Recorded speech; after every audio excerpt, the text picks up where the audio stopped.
Greenville, South Carolina, and professional soccer, it's not quite peanut butter and jelly. It's not even iced tea and diabetes inducing amounts of sugar yet. There is a group down there that's convinced this partnership is going to eventually work just as well. What started as a simple hashtag, USL to GVL, and an online movement to bring a team to this part of America, has blossomed into a USL 1 championship winning side, the Greenville Triumph, a USLW side, the Greenville Liberty, and a new soccer-specific stadium that is under construction. All of this, by the way, is happening within the footprint of not one, but two MLS clubs. Atlanta United and Charlotte FC both are within driving distance of Greenville. With US Club Soccer notorious for, how shall I say this diplomatically, let's call them bad actors, those focused more on self-preservation than the growth of the sport at large, you'd be inclined to assume the presence of two MLS franchises would prove problematic to a team like the one in Greenville. On the contrary, soccer in the South isn't necessarily viewed as a competition, at least off the pitch. Instead, it is seen as a chance for camaraderie. A rising tide lifts all ships. According to the Vice Chairman and Chief Branding Officer of Greenville Triumph Soccer Club and Greenville Liberty Soccer Club,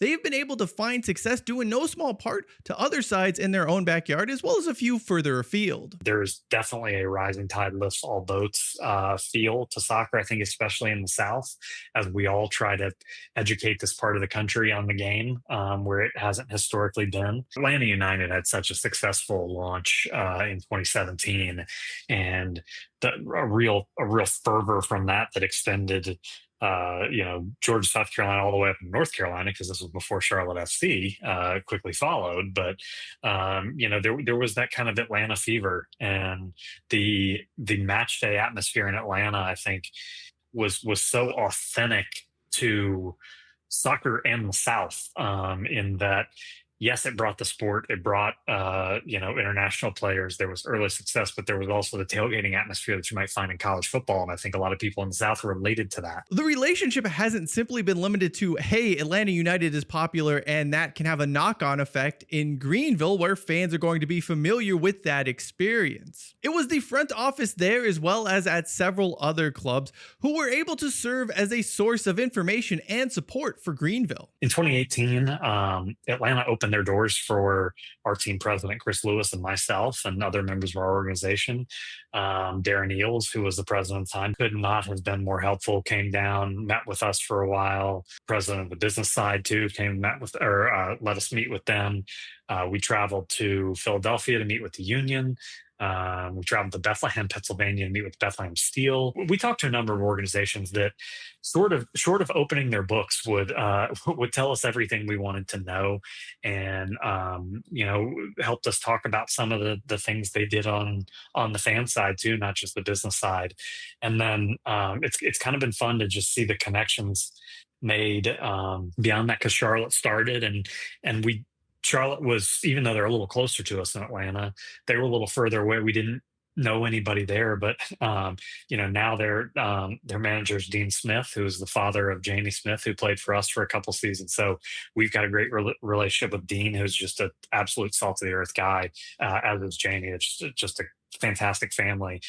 So we've got that connection in Charlotte FC now through Dean and Jamie, and we also, I would consider, they're not competition, but the only other competition from a pro team standpoint in the state, Charleston Battery, which is, the level above us. They're people we talk to all the time, have a great relationship with. We're only competition with them on the field, but great business relationship with them. We help each other out a lot in business initiatives. It certainly helps having some legendary figures supporting your cause. Former players in the mold of John Harkes or Ronaldo, both who have been involved with the Greenville Triumph. Let's start with the former. John Harkes was the very first coach in Greenville Triumph history. Having been in a similar situation as gaffer of FC Cincinnati during their first few seasons, the former USMNT midfielder was instrumental in helping the Triumph build its foundation. His impact was important on the pitch. Greenville hoisted the championship in 2020. However, his lasting legacy with the Greenville Triumph just may be the standards he helped set for the club in those early seasons. John had a very high standard and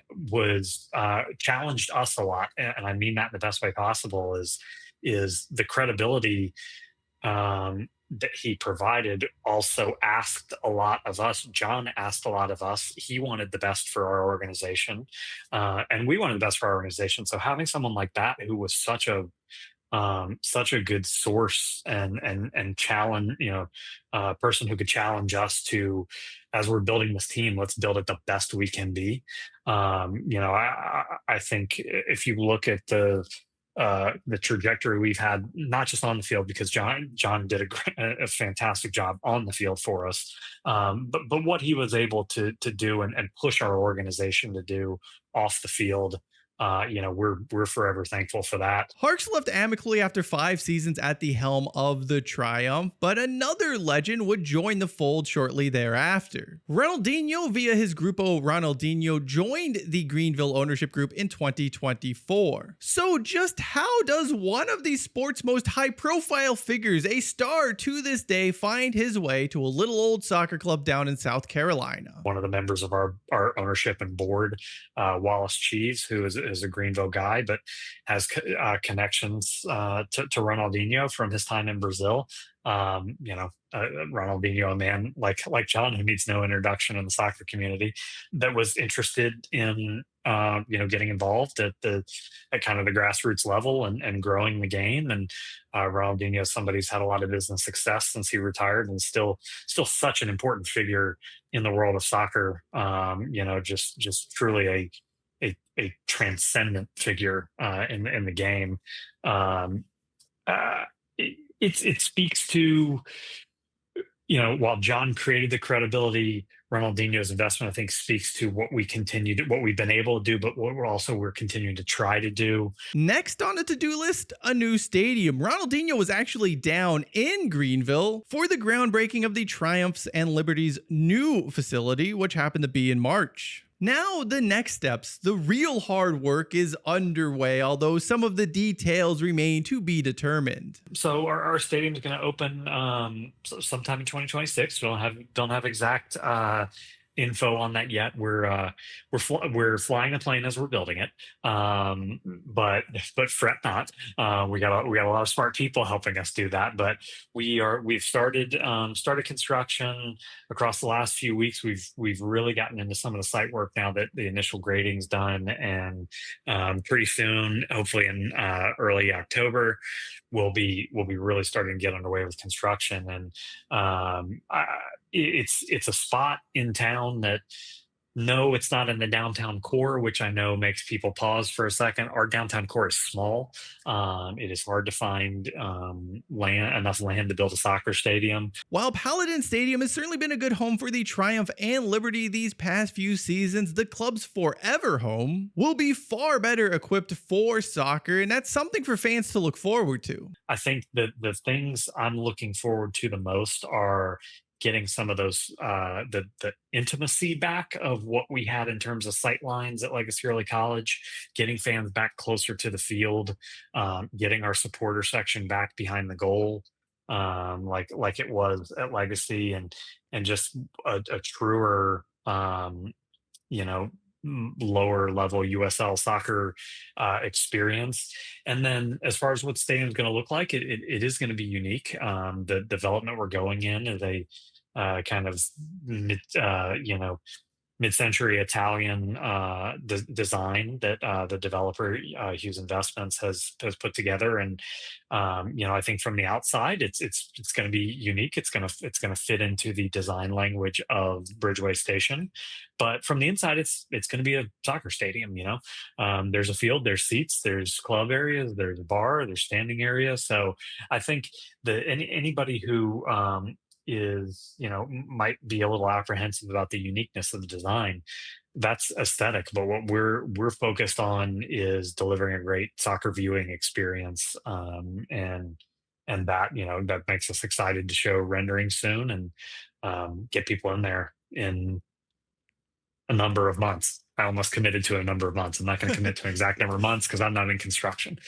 A 2022 plan for a new stadium at the Bridgeway Station site saw renderings released for what would have been the new home of the Triumph and Liberty. However, those would be shelved after funding fell through. Today, you're not going to find any renderings for that stadium opening next year. You're not even going to find a timeline for when it is opening. That doesn't mean nothing is happening, though. The process Greenville has adopted is a little different than other pro sports teams trying to build a new stadium. This stadium project includes a three-party agreement between the club, the developer, and the government, and as you can imagine, that has needed some time to come together. Instead of getting the public all excited, all frothy for a stadium that may look totally different once it's delivered, the club has mostly focused on dotting the I's and crossing the T's. What we didn't want to do, to your point, is get out a rendering and a change, get out another rendering and a change. We know there's always some of that, but I think for us, it's really trying to dial in what the scope looks like. Some of it is timeline based on,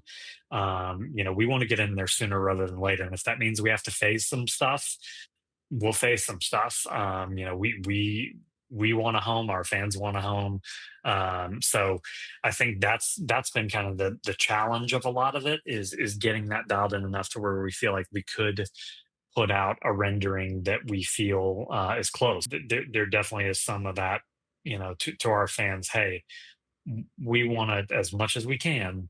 What we show is what we get. And I think as we've been trying to figure out the scope, working through the development agreement, which I've not participated in a three-party development agreement before. That document probably took 18 months maybe to complete, not for anything malicious or anything, just that's how long such a complex agreement can take to get done. So I think a lot of that has been, and we're not trying to hide information from the public or anything, it's just a slow process. The new stadium, along with the 2026 World Cup being hosted in the United States, Mexico, and Canada, should certainly benefit clubs like the Greenville Triumph. Yet there are still some shortcomings across all levels of the U.S. soccer pro pyramid. Chief among them, just how spread out leagues like USL1 happen to be, spanning from Lancaster to Portland, Maine, and a few points in between. There are regional rivalries, and some of the clubs in these far-flung locations have created their own rivalries, distances be damned, but it is the local rivalries that make soccer so special, which remain in short supply here. I think it would help our success to have a couple more teams closer, because it would make it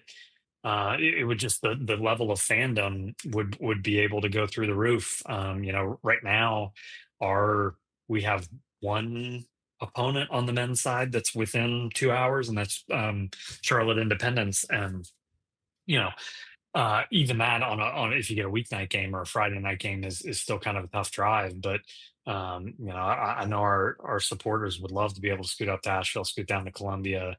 And I love when we have visiting fans and supporters. It improves the game day atmosphere. It challenges our supporters to get a little louder, supporting us. And we don't get that enough right now. And I know we're working towards that. And USL's done a really good job of growth, but for us, that is the next big key is more of those. We say regional rivalries. We have those right now. I want local rivalries.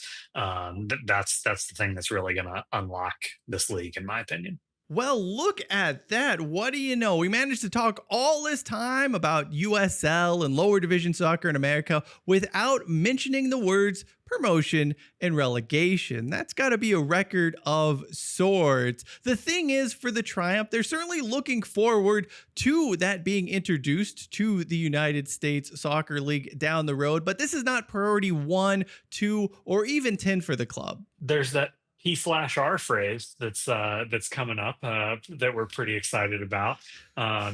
Promotion relegation has been something that was pitched to us as a concept within the USL, 4, 5, 6 years ago. And do we want it? Hell yeah, we want it. And it's easy for us to say because we'd be at the bottom, at least initially. So for us, from the start, it was promotion at first. Nowhere to go but up. Exactly. So of course we're going to be interested, but as to what that can do for the growth of game in America, and without getting into the soccer wars and MLS's role in that, that's not for me to litigate. Just having promotion relegation in any capacity in America is going to turn the eyes of the sporting world onto the U.S. So we think that's an awesome opportunity. I think what that's going to do for franchise value, for sponsor interest, from supporter interest, you name it. I think that's going to be just as impactful to us as having the World Cup here next year will be. So it's about how do we position ourselves, excuse me, to hit the ground running when that opportunity comes to fruition. I know it's a couple years away, still being worked through. Right now, we have to help the USL grow their leagues so that they're in a healthy spot, and we have enough teams in each to be ready to do that. And the way we can help grow the leagues is be successful in our own market, and be successful from a business standpoint, so more people want to get involved and start teams. There are a few different ways you can look at the story of soccer in Greenville. Some will look at the club's average home attendance, which hovers around 2,000 per game, and it's been that way for a few seasons now. They'll hear the club's vague stadium plans and they'll just dismiss it. They'll be very skeptical of the entire thing. Others may see a club with ambition and a new stadium plan that has work progressing on it and be hopeful of what they are accomplishing, and can see them being another positive example of what soccer can be in the United States. In reality, it's just a complex situation. Growth is not linear. The journey is not a straight line from point A to point B. There will be steps forward and there will be setbacks along the way. Greenville's approach to this is certainly reflected in that reality. The club does have ambition. It does have goals for the future. There's also a very real desire from the club to not overpromise and underdeliver. It's something they're keenly aware of. At the end of the day, it still boils down to the 11 men or the 11 women out there on the pitch representing their town, their city, their region, their part of the world. After all, soccer is the world's game. Greenville may not be that pro soccer hotbed just yet, but in time it can be. This, though, shouldn't just be seen as a Greenville story or a South Carolina story. Across America, soccer success is not going to be defined by broadcast deals or headline-grabbing overseas signings. They can have an impact on helping lift that tide, but ultimately, soccer success in America is going to be determined by just how many people come out to support their local club teams. Support local. Go see your team. I guarantee you've got a team. If you don't have one in your city, you got one close by. They might not be. They might be at a level above us. They might be an MLS team. They might be below us. They might be an amateur team. But go support them. It's so much fun getting to go to a couple other League One cities, a couple other W League cities. I've gotten to go to Madison a couple times. Incredible experience. I really want to get up to Portland. I've gone down to Statesboro, Georgia, but each environment's unique. There are charms of each, and I just think that it's one of those. It's one of those things that I feel like the hardest part is telling yourself to go. You know about the team. I'll get out there at some point. I'm really bad about doing this in my own town with our baseball team and our hockey team at the start of the season. Season's starting. I got to get out there soon. And you can always think of an excuse to not go. But when you get there, I promise you're going to have a good time. I feel that strongly about the Triumph and Liberty. Like I said, I think if we can get you out to the first game, I know you'll come back to a second game and beyond. So that's the big thing, is just opening that door and helping the people walk through it. For the full interview with Doug, where we cover a little more about their stadium plans, the Triumph, and the Liberty, you can check out the first episode of the Touchbacks World on Sport in the video in the upper left-hand corner of your screen. And if you want to learn more about any of that, I'll put some links in the description of this video. Until next time, I am Cheyenne Hollis. This is the Touchback, and as always, hashtag take it out to the 25.